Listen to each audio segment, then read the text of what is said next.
Fake gratitude does not bring real results.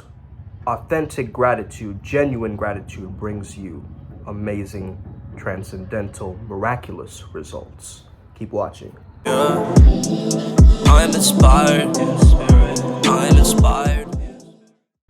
Namaskaram and Flow Namaste. My name is Sumedh Chatterjee from the Flow Zone Academy, and I'm a flow state coach, which means that I help you feel better and perform better.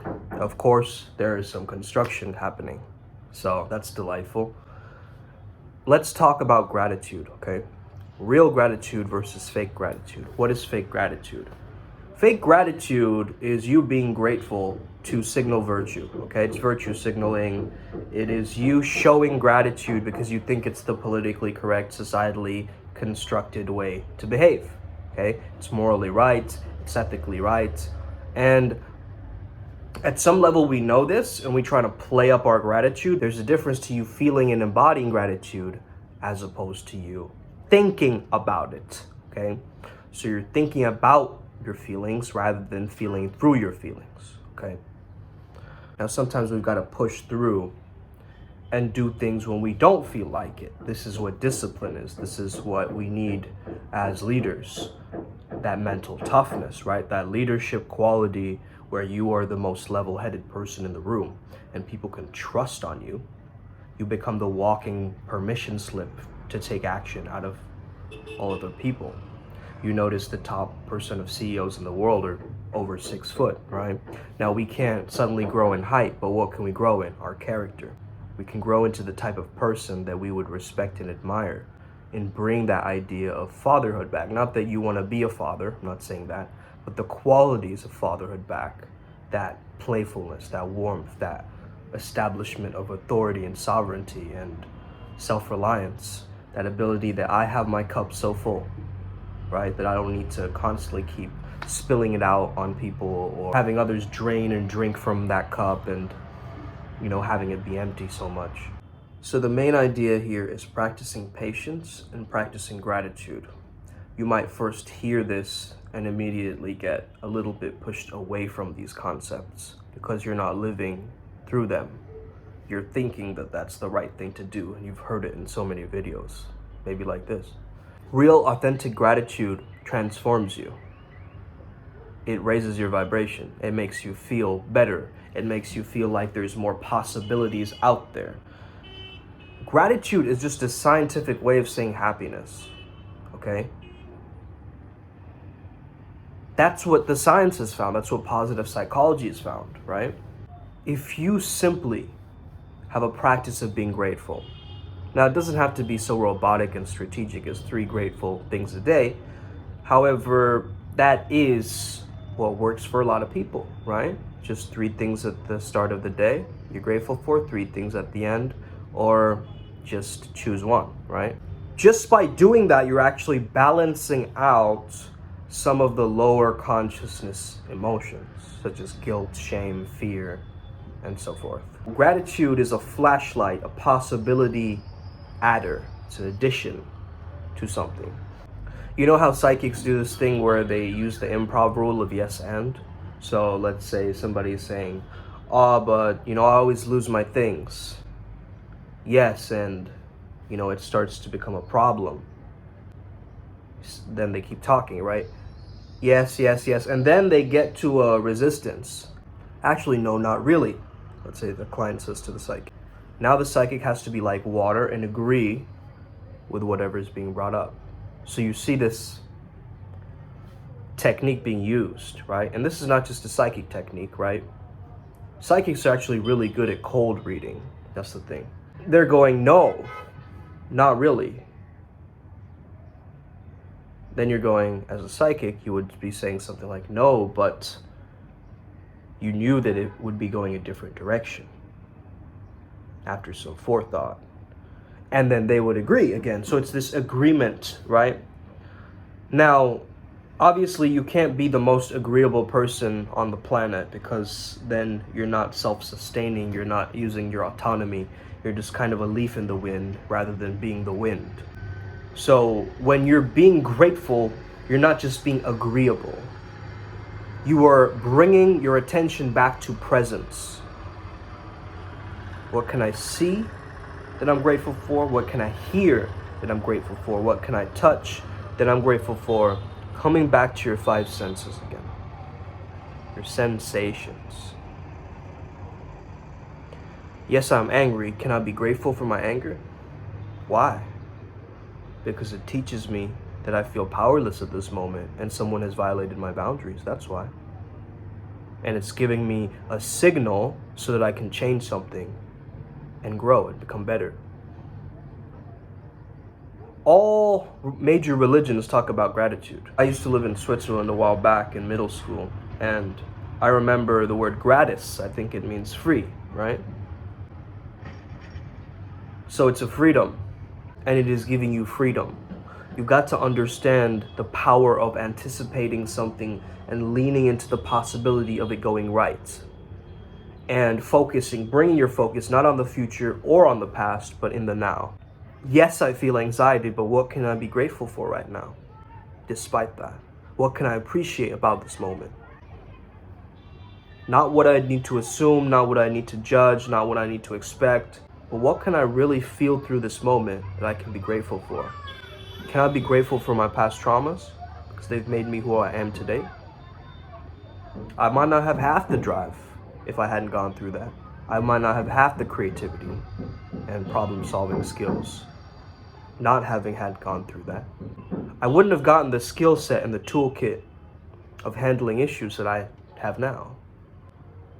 I would have never acquired this level of education and growth in myself. What you're doing is you're reflecting back on your past and you're finding elements from your past that you can be grateful for. Now, this is not easy, specifically if you've been through completely traumatized situations, right? However, this is what cognitive behavior therapy, or any kind of therapy for that matter, is trying to do. It's aiming to shift your perspective, because your perspective shifts your perception of reality. So how you perceive something is going to affect the results of that situation itself. Let's say you want to have some end goal. There's three things that affect you. There's the sound bites that you hear. These are little catchphrases that bite, or things that you immediately get into your head, like words or like a script dialogue in your mind, right?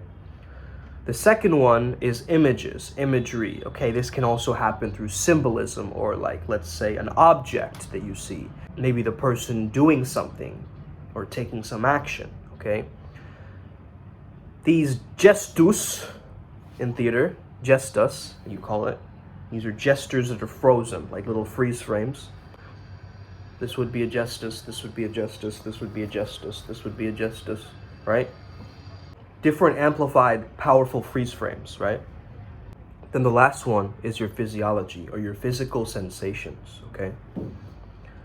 So that last one, it can come through in many ways, right? Shaking of your hands, right? Trembling, heartbeat, lip quivering like you're about to cry, covered in bruises, covered in acne. Physical sensations, right, in a sense. Really start to understand that it comes through in these three ways. Now, what can we do? We can practice dealing with these things. So the soundbite, we've got to change to a more helpful soundbite. The image, we've got to change to a more helpful image. The physical sensation, we have to soothe so a better one takes its place. And this change is happening all because we are grateful for it. We're grateful for the sound bites that we get so we can adjust them. We're grateful for the images that flash so that we can adjust them. And we are also grateful for the physical sensations we're going through so we can adjust them. So you're coming from acceptance and then creation. If you just try to create without accepting, there's a disharmony, there's a misalignment. So whenever you get some form of suffering, always reframe it as it's growth in some respect. It's just you got to perceive it as that. You got to squeeze the lessons from every single moment. You can make anything your teacher. That is gratitude, right? And so I know I'm speaking on a very grandiose way about it, but this is really what it's done for so many people around the world. And, you know, understand that once you become fully grateful and you can embody that gratitude, like, man, I get to wake up another day. Okay, that sounds a bit simplistic, right? Oh, I'm just grateful that I'm alive. But for a lot of people, that is a reality. If you're living in survival, right? Some people, they step out of their house and they're in danger. They're in threat to the environment. I can think of various people around the world right now suffering from that, okay? Okay, let me start with a beginner's mind again. Let me avoid all attachment or preconceptions or, ideas or confabulations or, all of that. Let me just take off all the layers. Okay? It's almost like uninstalling something, right? Uninstalling your race, uninstalling your, height, uninstalling all the traits, the characteristics to finally adjust and melt into this character that is much more warm, that is much more present, that is much more mindful. Mindfulness improves your productivity in any area. Any area you choose, there's very less things like presence and mindfulness that does that. Right? So being mindful and being grateful is a lethal combo in a good way, right? Not a lethal bad way. Is absolutely tremendous for your happiness levels and your self-growth. So if you can really find a way to make your day a meditation and appreciate the day and celebrate the day, as simple as it gets, you're going to expand and improve your life out of your current shitty situation, okay? That's kind of what I want this video to be about. So that is authentic gratitude. Fake gratitude is you putting such a focus on how you look, how you are perceived, that you stop focusing on that you are the perceiver. I hope this idea comes across to you today. I don't feel like going to the MMA gym today at all. I'm completely out of it. I'm going to meditate. I'm going to shake it off. I'm going to see what I can do, because I'm going to make it happen. No matter how I feel about it. That's what it's about. That's the upward spiral game. That's why we keep winning every single day. That's why we keep improving every single week. It's just we're not looking for the wins. We're not learning from the lessons. But once you finally make those tweaks and adjustments, guess what? You're on a roll, baby. There's nothing stopping us now. Let's get it. May the flow be with you.